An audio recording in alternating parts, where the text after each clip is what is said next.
कि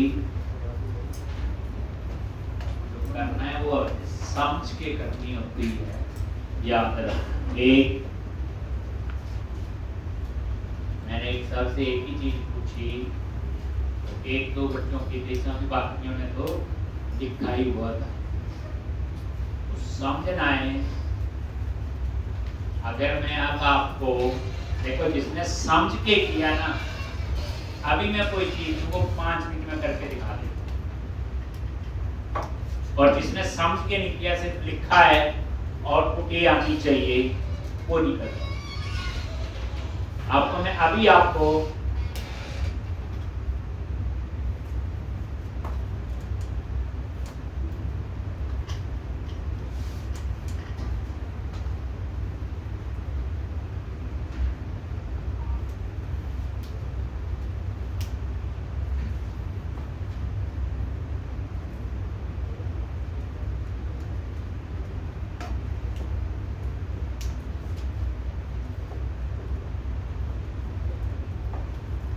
मैंने आपको जैसे कैटेगरी, बाकी 2-3 तो आसान ही स्वैप ही करनी थी, यहाँ नहीं वहां लगाना है, उसमें तो कोई इतना नहीं था। जैसे ये लिखा हो, मैंने 2 4 6 8 10 ना।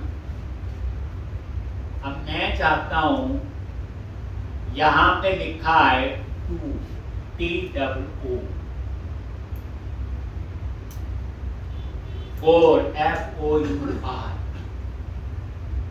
6 SIX, कर लोगे? बस 2 पे क्लिक करें 2 पे जाए, 4 पे क्लिक करें 4। लेकिन डिस्प्ले में क्या लिखा आना चाहिए?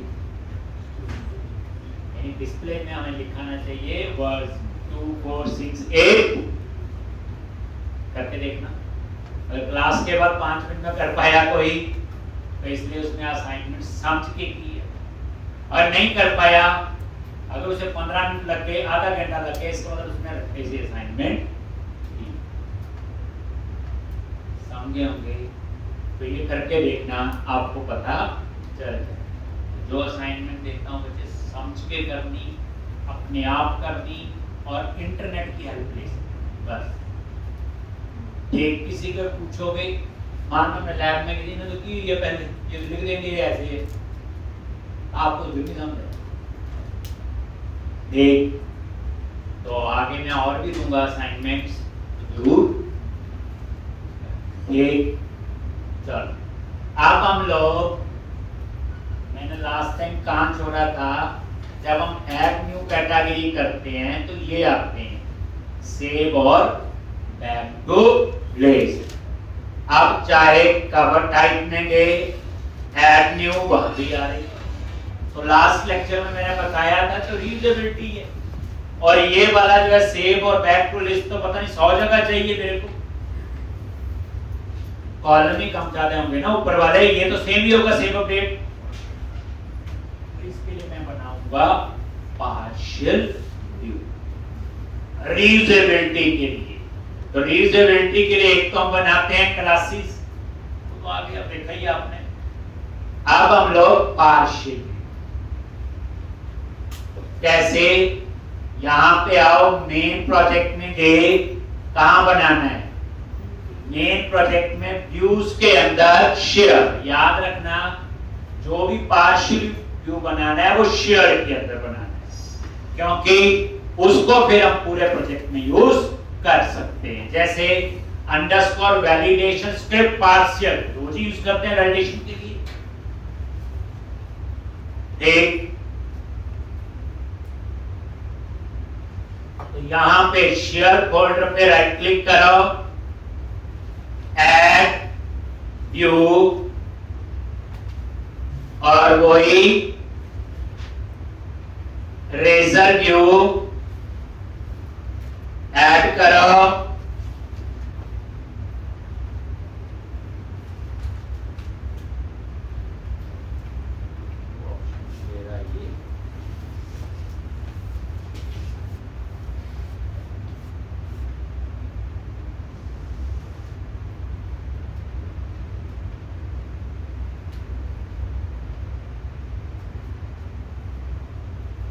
राइट क्लिक व्यू,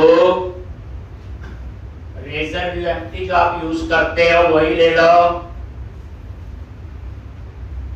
और यहां पे इसका नाम रख दो अंडरस्कोर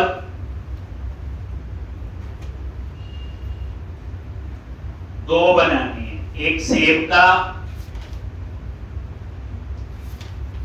सेव के लिए और एक अपडेट के लिए, ठीक।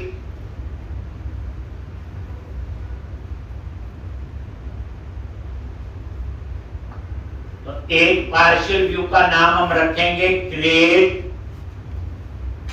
Underscore create and back to list button underscore, तो ये रख दिया क्रिएट एंड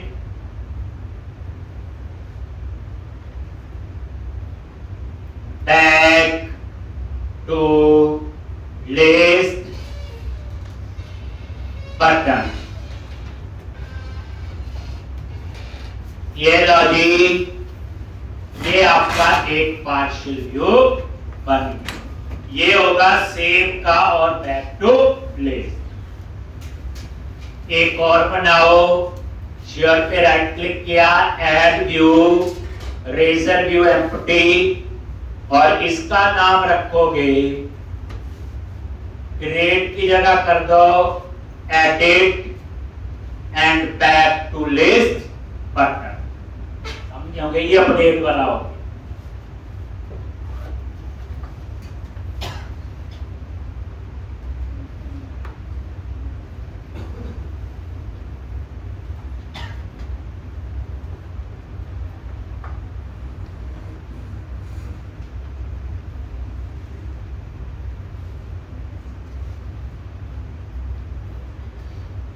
ऐड पे क्लिक करो, एक लॉन्च।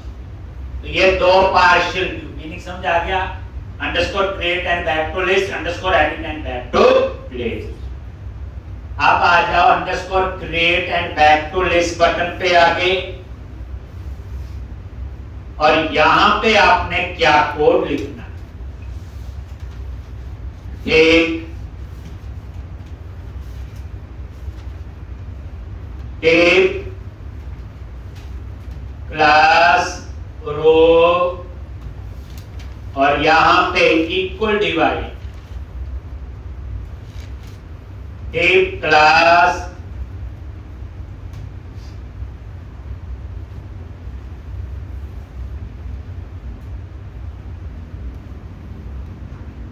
टेप, और यहां पे button plus BTN hyper info form hyper control और टाइप सबमिट, और ये बटन है आपका सेव। इसी तरह से एक और टेप क्लास कॉल।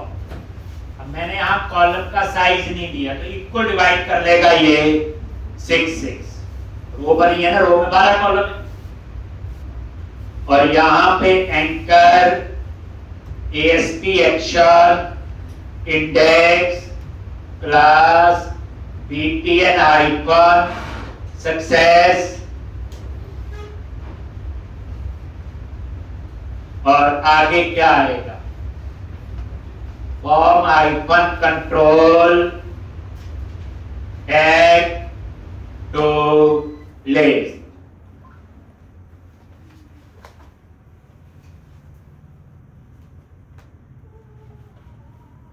ठीक, ये लिख लो। अब ये हो गया underscore create and back to list button वाला पार्शियल व्यू। अब इसी तरह से दूसरा पार्शियल व्यू है underscore edit and back to list. उसमें और इसमें फर्क कितना होगा, ये सेव की जगह क्या हो जाएगा, अपडेट।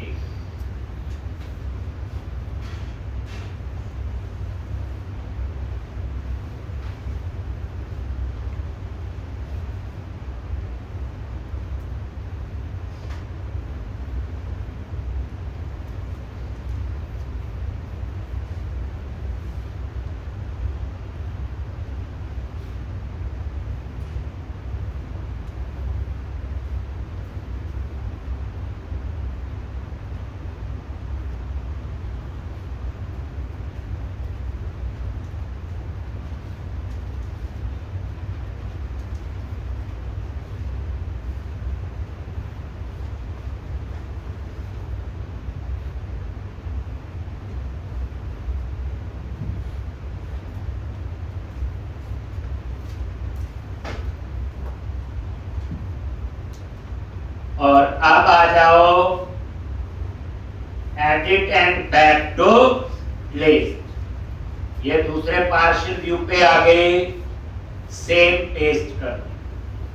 बस सेव की जगह क्या लिखना है, बोलो अपडेट।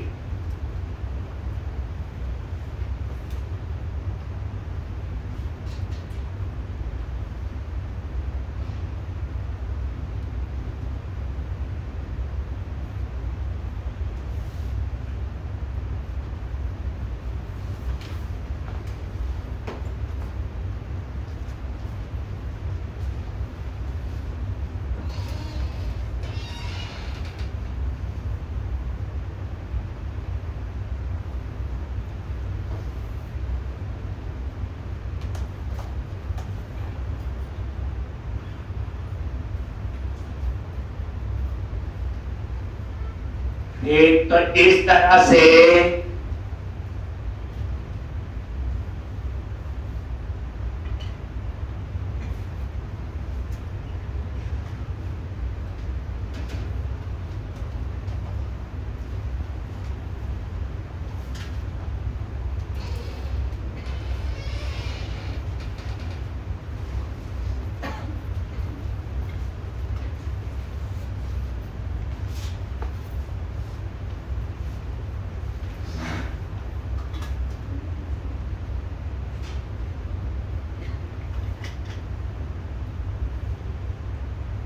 एक edit and back to list button. ठीक,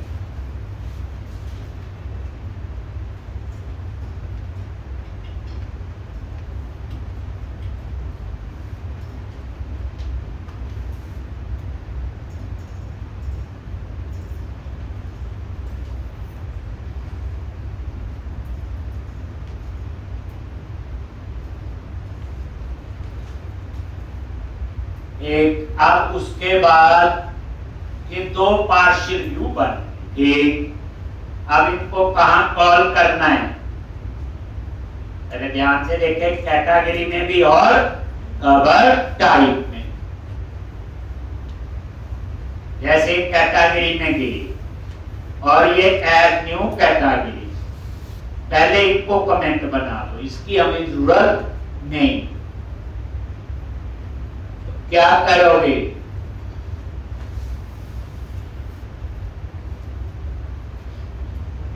सॉल्यूशन एक्सप्लोरर में जाओ,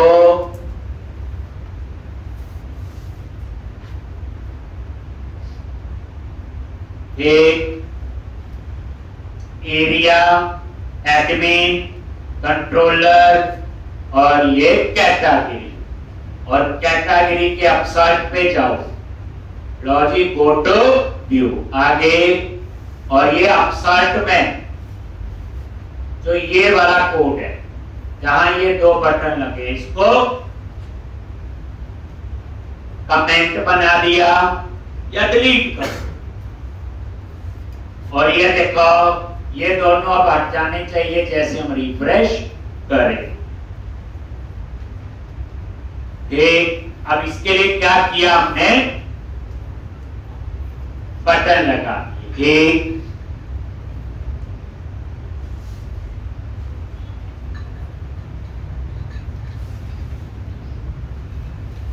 रीयूजेबिलिटी हो, अब बार बार इतना कोड लिखने की जरूरत नहीं पड़, हट गया। देखो ठीक, अब आपने क्या करना है, ये देख लो कैटेगरी वाले पेज पे हैं, अपसाइड पे, तो जो हमने ये लिखा था ये हटा दिया। अब इसकी जगह तो क्या लिखना है वो लिख लो एक बार, क्लास, ये तो लिखना ही पड़ेगा, फॉर्म आइकन ग्रुप रो पैडिंग दे दी और मार्जिन।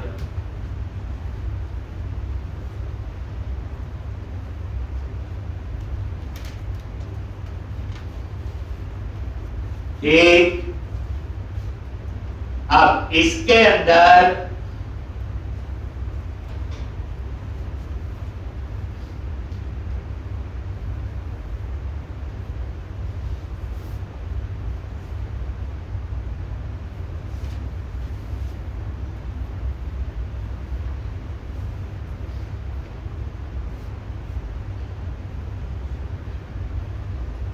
तो यहाँ पे div plus call hyphen a, और यहाँ पे ऑफसेट और यहाँ लिखो if model dot id is not equal to 0, कौन सा पार्शियल व्यू 0 है तो कौन सा, ये लो।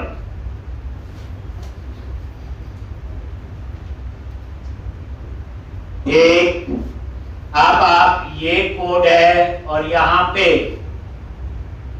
पार्शियल नेम और ये पार्शियल व्यू का, और यहाँ पे जो नेम आएगा edit and back to list button,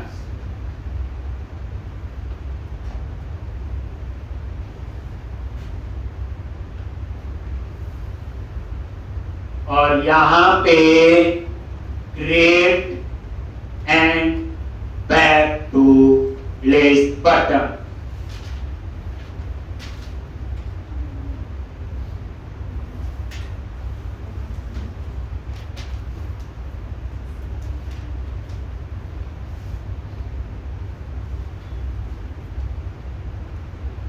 ये देखो रिफ्रेश किया और ये बस काम ये करेगा ही लॉन्च।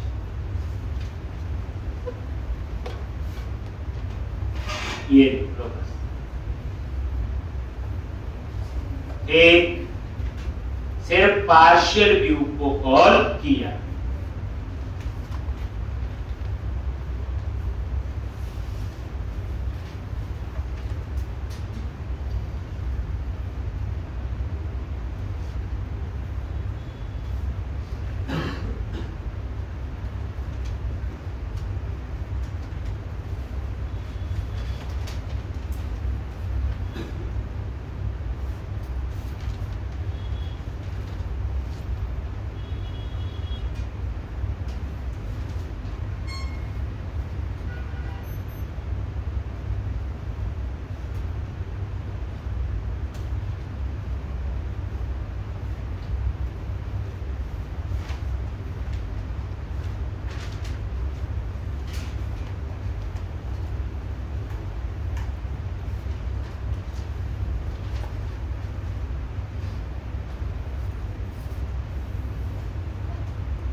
तो अब यहाँ पे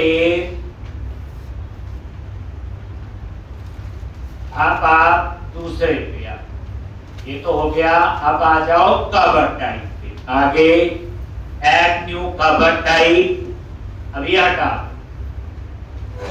कवर टाइप पे गए,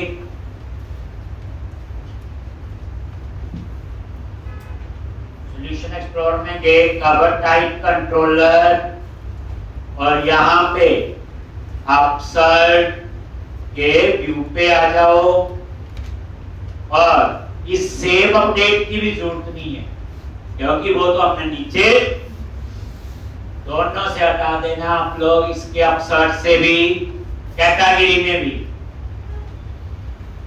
इसकी हमें जरूरत नहीं है। सेव ये बात, क्योंकि ये देखो अभी हम लोग ये डिव जो है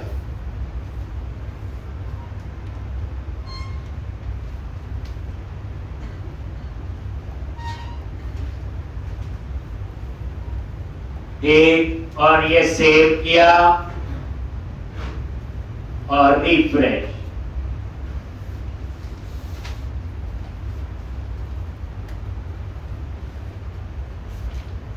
अब यहां पे आपने नीचे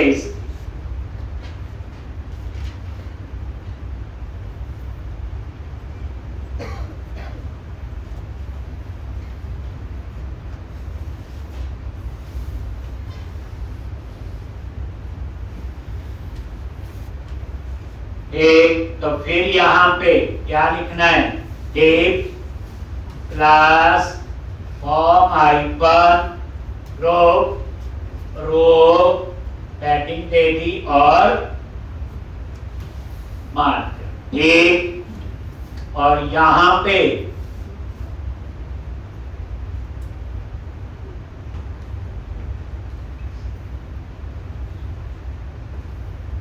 tape class for icon 8 offset 4 @8 model.id is not equal to 0 और 0 है तो वो क्या,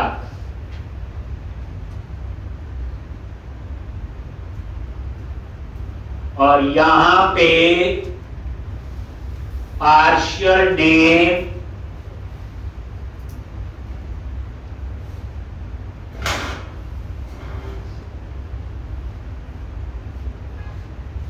underscore edit and tab to list button,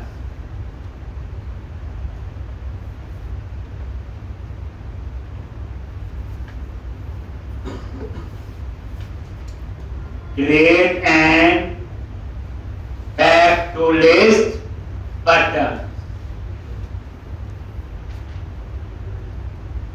ये आपने सेम जो हमने कहा लिखा था कैटेगरी, अब जहां ये दोनों बटन चाहिए होंगे वहां इसको यूज कर लेंगे। एक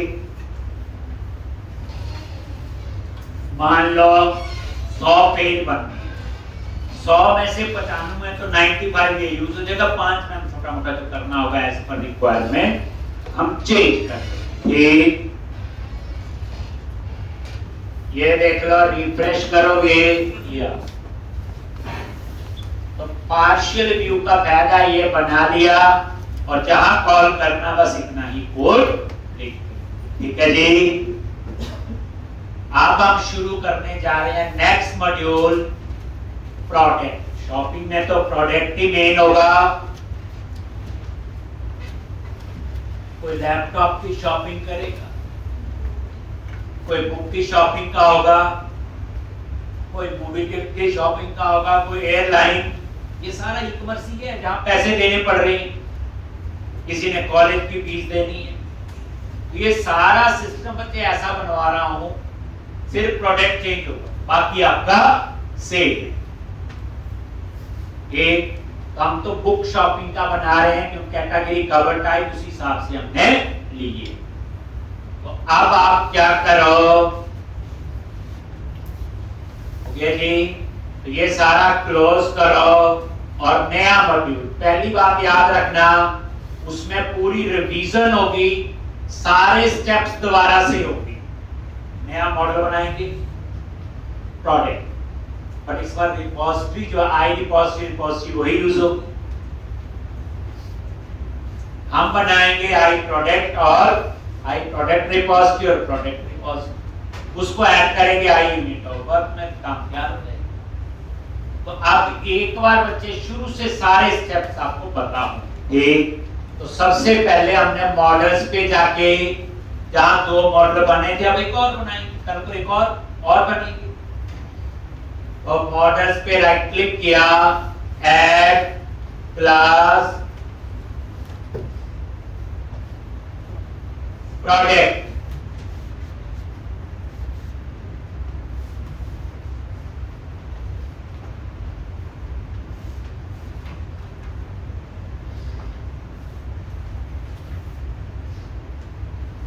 कौन सा मॉडल है ये, प्रोडक्ट है।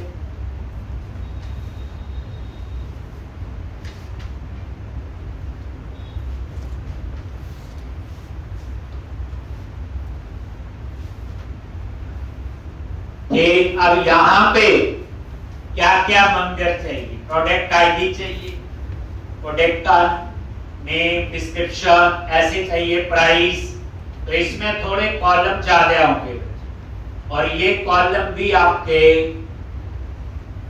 एज पर रिक्वायरमेंट होते हैं, जैसा आपका रिक्वायरमेंट है, मेरी और आपकी मर्जी से नहीं होती। तो product ID, title, description, author,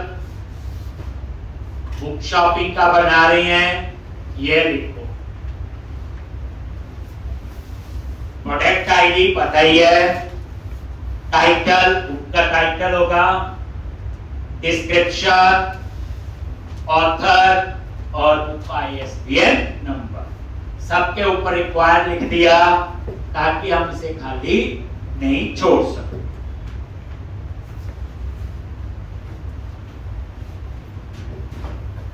ये टेबल ढंग से सब, कोई कॉलम ना पता चले पूछना है। ये आईडी, टाइटल, डिस्क्रिप्शन, ऑथर और आइए बुक की डिटेल में होते हैं सारे। अब उसके बाद हम लेंगे प्राइस। अब प्राइस मल्टीपल रखेंगे, जैसे मान लो किसी ने 100 से ज्यादा बुक्स खरीदनी है तो प्राइस कम होगा, किसी ने 50 से 100 के बीच की तो प्राइस उससे थोड़ा ज्यादा होगा, किसी ने 50 से कम, जैसे 1-2 खरीदनी है, क्योंकि इसके अंदर आपको याद होगा बल्क में ऑर्डर भी हो। एक तो शॉपिंग हम लोग आप लोग करेंगे, एक बुक खरीदनी, 2 बुक। एक शॉपिंग कौन करेंगे? वहां पे कंपनी यूजर बल्क में, जैसे मेरी शॉप है यहाँ पे, मुझे 500 बुक्स का ऑर्डर देना है, तो उसमें डिस्काउंट होगा ना अलग से, इसलिए हम लोग यहाँ पे मल्टीपल प्राइस दे।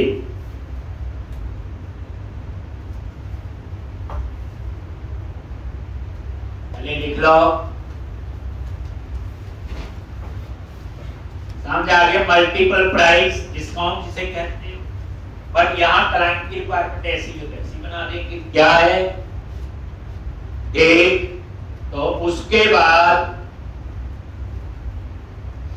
List price, price 50, price 100। ये लो जी, ये लिखोगे तो ISBN के बाद इसमें पहले मैंने वैलिडेशन भी लगा दी, रेंज की 1 to 1000, मतलब 0 ज्यादा लग जाए तो कुछ और बन जाता है। एक बुक का प्राइस 1000 रुपए से ऊपर नहीं होगा, यही है validation. List price, list price की डाटा टाइप ले ली डबल, याद रखना क्या ली है, क्योंकि डेसिमल में हो सकती है। दूसरी बात, लिस्ट प्राइस जैसे आपका पैकिंग है, डिब्बा है, उसके बाद नहीं लिखा होता दैट इज लिस्ट प्राइस। तो मान लो उस बुक का लिस्ट प्राइस है 600,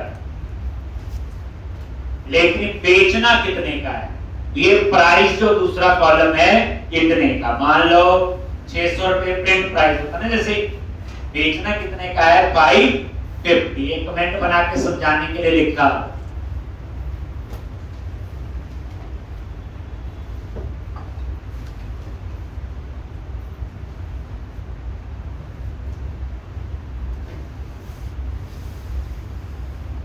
एक, उसके बाद प्राइस 50 है।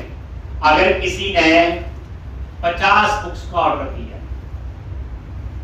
ठीक, तो उसको प्राइस क्या लगेगा 500। एक, प्राइस 50। इसी तरह से किसी ने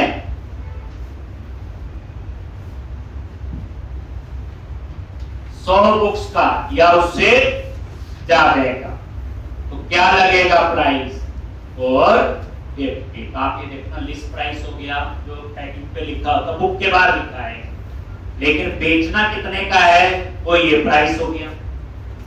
और किसी ने 50 बुक्स का ऑर्डर दिया है और 100 से कम, तो वहां पे ये प्राइस लगेगा। और किसी ने 100 दी या 100 से ज्यादा है तो प्राइस ये लगेगा। अब ये प्राइस जो क्लाइंट का तो नहीं, हमारा तो फिक्स प्राइस एक ही है, तो ये सारे कॉलम उठा के प्राइस कॉलम रख लेंगे, इसमें कोई लड़ने वाली बात नहीं है, ये रिक्वायरमेंट है। या कोई कहता ठीक है डिस्काउंट वाला बना दो कि 5% का, तो वो बना डिस्काउंट कॉलम ले लेंगे सारे प्राइस में। तो इसलिए ये जो हम टेबल बनाते हैं बच्चे अपनी मर्जी से नहीं बनाते, ये एक रिक्वायरमेंट होती है, हम उस सब से डिजाइन करते हैं।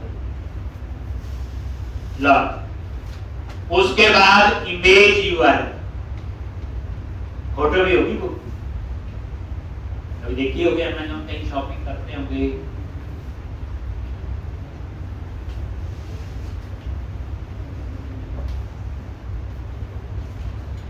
बच्चों को बुक्स पढ़ने का शौक होता है।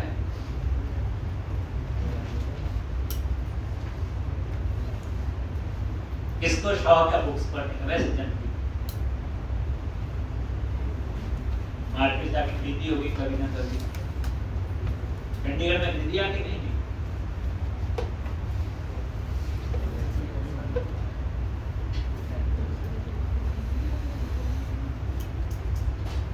ये भी कच्ची आपको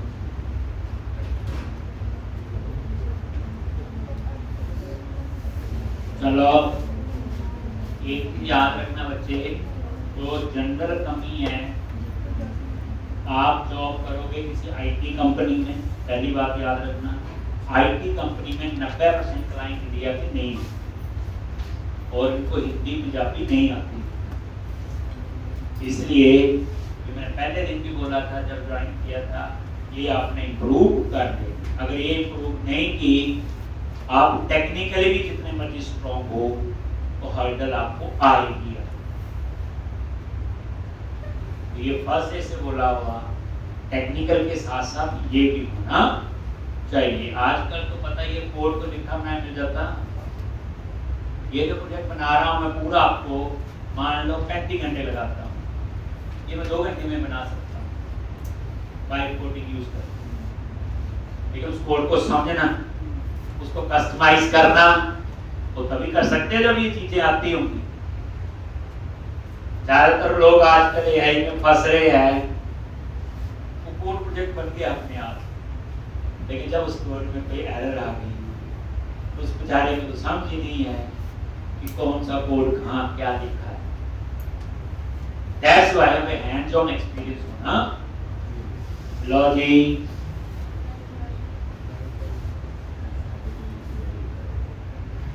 अगला कॉलम लेंगे हम लोग इमेज यूआरएल। ये क्या कॉलम होगा? इमेज यूआरएल, और इसकी डाटा टाइप स्ट्रिंग ली है। इसका मतलब है हम इमेज का पाथ स्टोर करेंगे। हम एक फोल्डर बनाएंगे इमेजेस नाम का, जहां सारे प्रोडक्ट की इमेजेस वहां सेव करेंगे, और डेटाबेस के टेबल में उस इमेज का पाथ स्टोर करेंगे। क्या करेंगे? पाथ। याद रखना, जो टेबल में इमेज यूआरएल कॉलम में पाथ स्टोर करेंगे, ठीक, और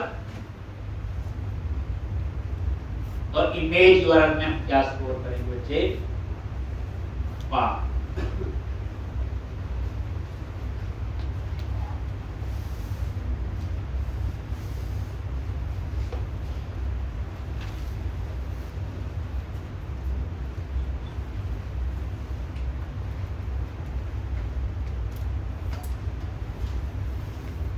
एक, और इमेज को कहां सेव करेंगे? फोल्डर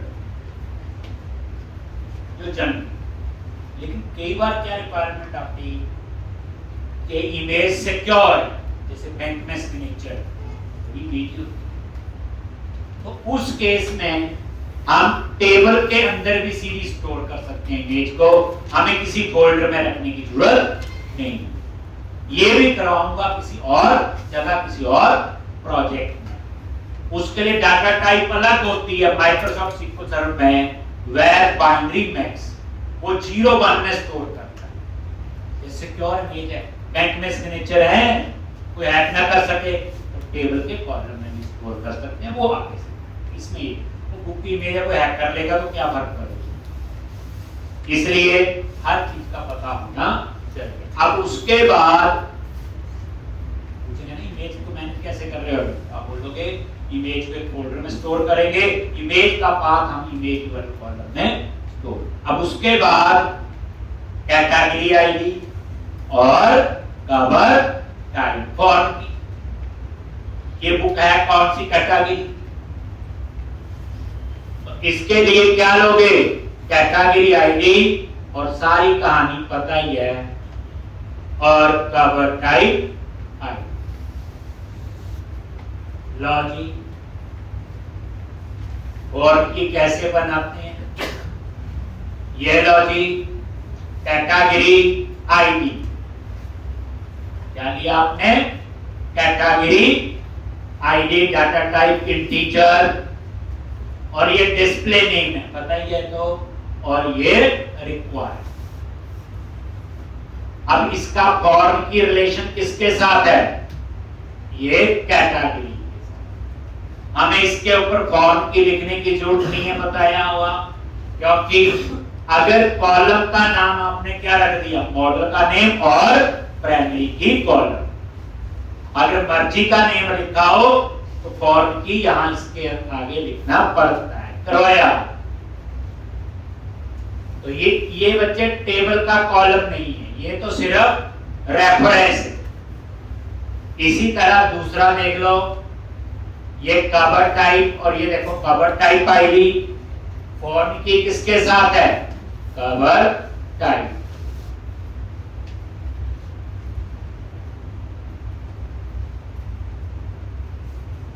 ये 2 बार कर चुके हैं, याद है, कंट्री स्टेट सिटी में भी किया हुआ, और डिपार्टमेंट, और कहानी सारी बता दी। मॉडल बन गया। अब हम डेटा एक्सेस वाले प्रोजेक्ट में जाके एप्लीकेशन डीबी कॉन्टेक्स्ट में ऐड करेंगे, add migration update database, table बन जाएगा। फिर उसके बाद आई प्रोडक्ट रिपोजिटरी बनाएंगे, प्रोडक्ट रिपोजिटरी, और उसे आई यूनिट और वर्क में ऐड करेंगे।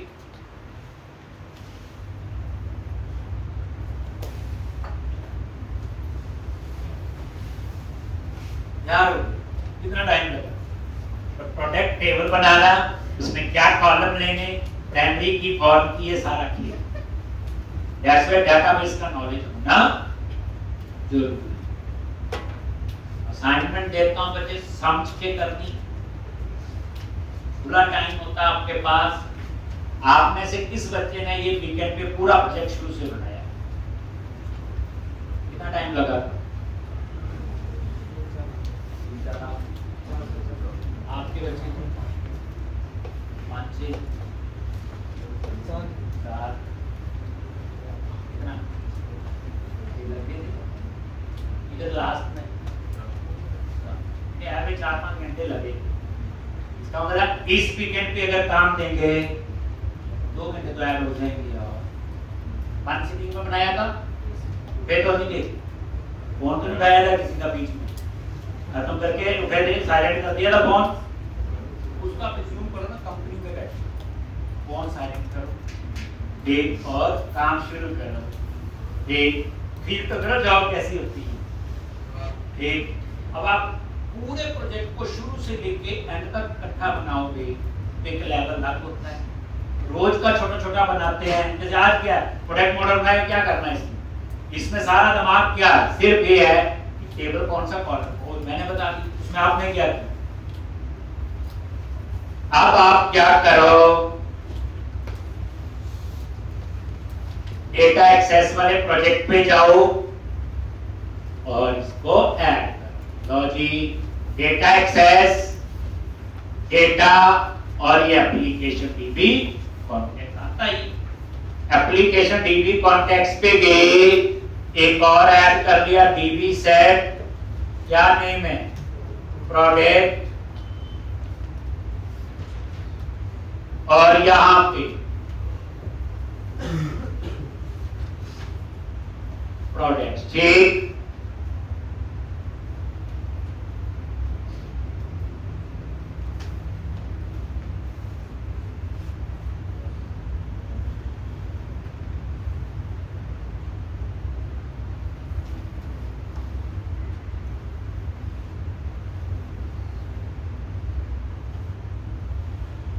Products,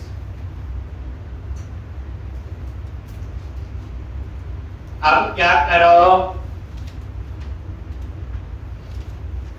add migration, update database.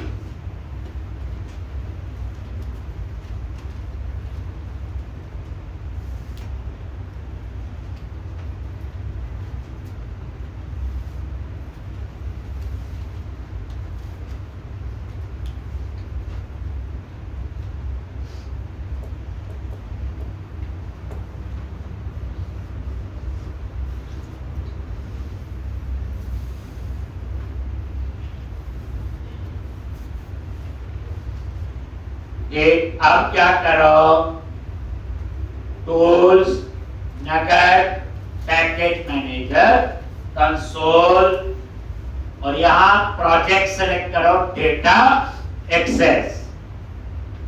Application DB context उसी में ही है, और यहां क्या लिखना है, ऐड हाइफन माइग्रेशन, और ऐड क्या लिखोगे, प्रोडक्ट मॉडल।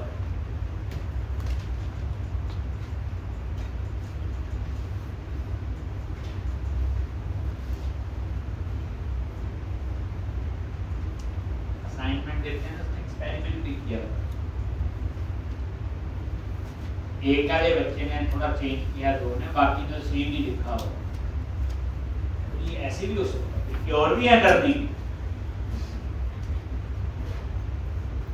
अब ये देखो, ये आपकी ऐड प्रोडक्ट मॉडल, ये माइग्रेशन फोल्डर के अंदर फाइल बन, ठीक। और ये नजर मार लो, क्रिएट टेबल प्रोडक्ट, आईडी पता ही है, टाइटल, डिस्क्रिप्शन, ऑथर।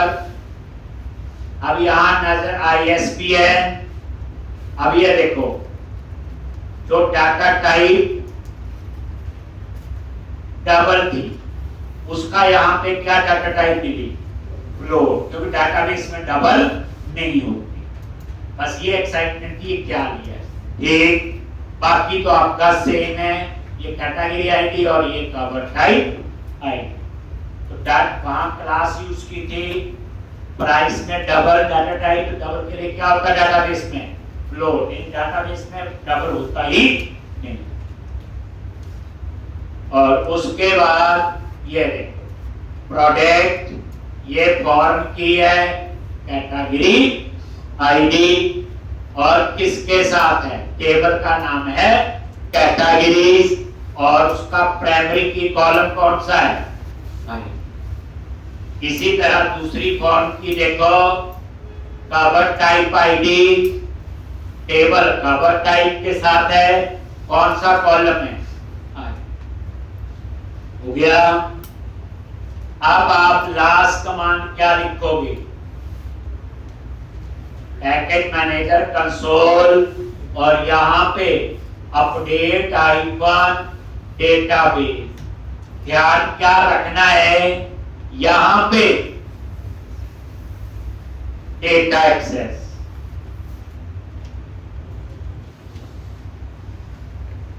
कौन सा हो गया अपडेट, और ये नया टेबल आपका बन।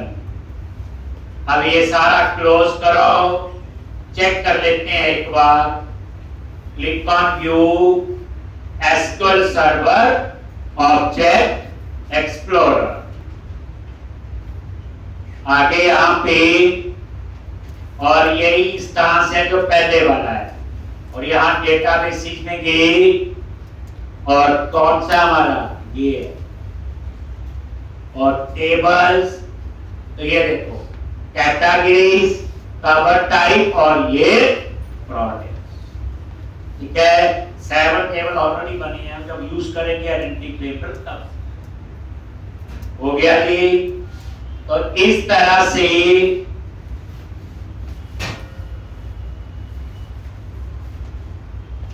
ये काम ले रहे जी।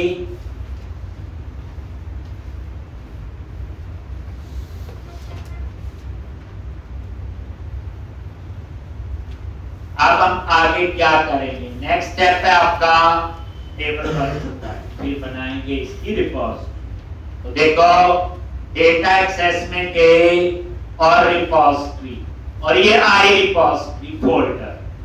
अब इस आई रिपोजिटरी फोल्डर में जाके सिर्फ आपने एक रिपोजिटरी बनानी, उसका नाम लिखना है आई प्रोडक्ट रिपोजिटरी। जेनरिक तो सबके लिए सेम चलेगी, यानी सेव अपडेट लीड। तो अब आप क्या करो, आई रिपोजिटरी फोल्डर पे गए, ऐड क्लास, और यहां चूज किया इंटरफेस, और यहां पे नाम दे दिया I product repository.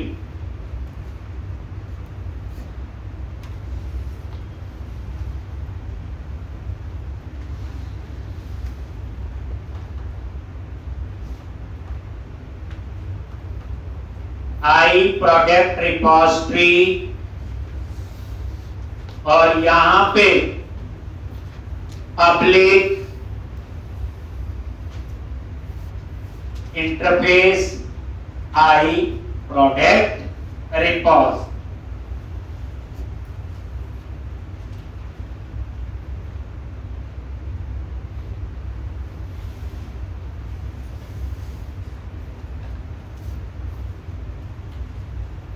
I product repository,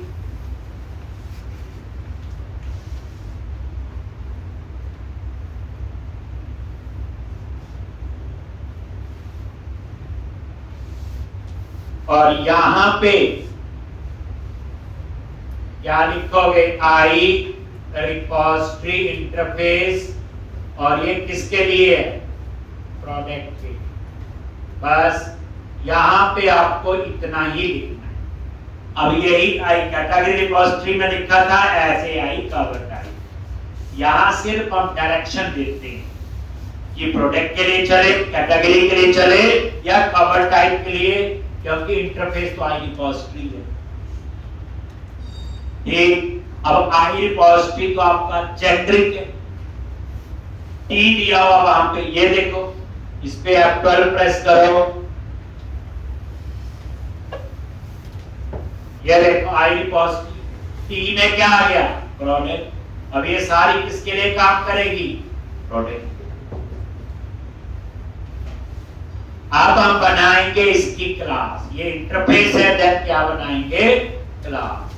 repository पे राइट क्लिक किया, ऐड क्लास, और क्लास का नाम रखेंगे प्रोडक्ट रिपोजिटरी। अब मान लो आपने एआई यूज करके बाइक कोडिंग है अपने आप लोग, और किसी ने ये प्रोजेक्ट इस तरह से बना के दे दिया। अब आपको पता ही ना हो क्या होती रिपोजिटरी, आपको नहीं समझना, कल को कस्टमाइज करना है, दैट्स व्हाई हैंड्स ऑन पता होना चाहिए। तो ये आ गया पब्लिक क्लास, और ये कहां बनाया बच्चे, रिपोजिटरी फोल्डर, ये प्रोडक्ट रिपोजिटरी।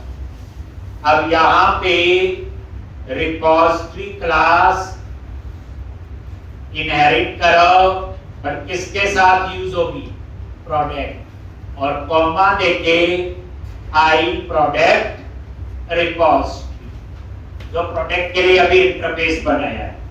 और इंटरफेस क्लास क्यों बनाते हैं, ये आपका डीआई का कंसेप्ट है, डिपेंडेंसी इंजेक्शन। अब यहां पे प्राइवेट क्या लिखते हैं, read only application DB context,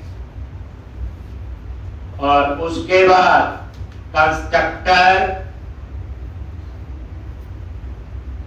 application DB context, और यहां पे ये आपने पास कर, और यहां पे बेस क्लास को आपने ये कंस्ट्रक्टर में पास कर। बेस क्लास कौन सी है, रिपोजिटरी। अब रिपोजिटरी क्लास के कंस्ट्रक्टर में कॉन्टेक्स्ट चाहिए, ये देख लो, ये देखो, ये इसका कंस्ट्रक्टर है। तो क्या चाहिए, एप्लीकेशन डीबी कॉन्टेक्स्ट, मतलब समझनी है चीज, F12 प्रेस करके तभी सिखाया। हो गया, बन गई। अब आपने इसको यूज करना है, तो सीधा यूज करना तो मैं प्रोग्राम डॉट सी एस में ऐड करूंगा, लेकिन हमने उसे कहां ऐड करना है, आई यूनिट ऑफ वर्क, क्योंकि सारे को हम आई यूनिट वर्क यूज कर रहे हैं। देख लो आज हो गया, प्रोडक्ट मॉड्यूल का टेबल बन गया, save update read find display हो गया सारा। अब सिर्फ क्या करना है, प्रोडक्ट कंट्रोलर बनाना है, वही हम सर्च और थोड़ा बहुत बेस का खेल है, दो चीजें हैं चार, वो हम सीखेंगे। अब ये मॉड्यूल थोड़ा बड़ा है, तो यहाँ थोड़ी चीजें और भी आई, काम करने का तरीका तो वही है। चलो अब क्या करो, आई यूनिट वर्क में ऐड करो इसको। अब हम लोग कल को एक और नया टेबल बनाएंगे, ऐसे ही करना पड़ेगा, 10 नए टेबल बनाएंगे, प्रोसेस समझ लो एक बार, प्रोजेक्ट में 10 भी हो सकते, 100 भी हो सकते हैं। अब आप आ जाओ आई रिपोजिटरी में आई यूनिट ऑफ वर्क, अभी सिर्फ 2 ही ऐड हुए थे, एक और कर लो। क्या लिखना है यहाँ पे, आई प्रोडक्ट और यहाँ पे प्रोडक्ट, बस। उसके बाद कहां जाओ, यूनिट ऑफ वर्क,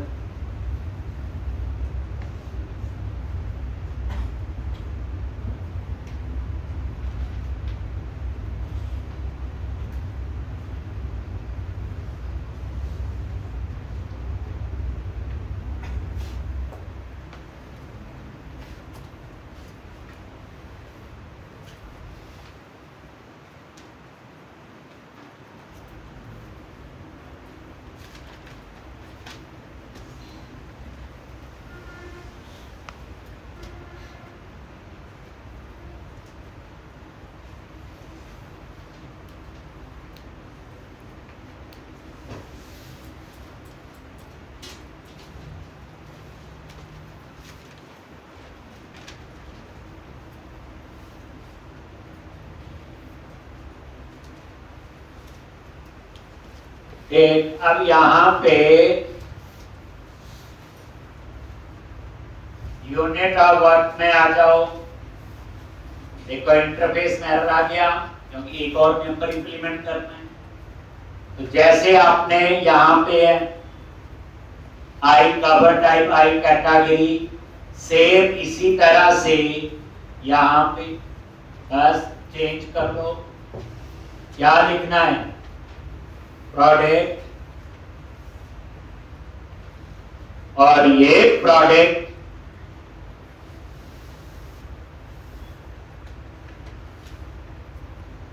और यहां पे प्रोडक्ट और यहां पे प्रोडक्ट, इनका पता चल जाता है, बस हो गया, 2 लाइनें। और आपकी अब ये रिपोजिटरी क्या है। अब हमने क्या करना है, जैसे कैटेगरी कंट्रोलर बनाया, कवर टाइप, वैसे हम एक और बनाएंगे, प्रोडक्ट कंट्रोलर। नया मॉड्यूल शुरू, सारे स्टेप्स रिवाइज हो गए बच्चे, डेटाबेस बना, रिपोजिटरी बनी, कैसे। अब ऐसे कल को 100 टेबल होंगे तो 100 बनाएंगे, 50 होंगे तो 50। अब उसके बाद कहां जाएंगे, एडमिन एरिया के अंदर एक नया, जो कितनी फास्ट काम हो रहा है ये देखो ना, लेकिन शुरू में टाइम लगा है, जब सारा सेटअप किया 4-5 दिन तो ये होते रहे। अब प्रोडक्ट मॉड्यूल देख लो, सेव अपडेट लिख दिया इस काम में, सिर्फ आप पता नहीं कौन सा टेबल बनना है। अब हम लोग इसका क्या बनाएंगे बच्चे, कंट्रोलर, और कंट्रोलर का नाम होगा प्रोडक्ट कंट्रोल। ये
प्रार्थना करके आओगे, कल हम लोग इसमें आगे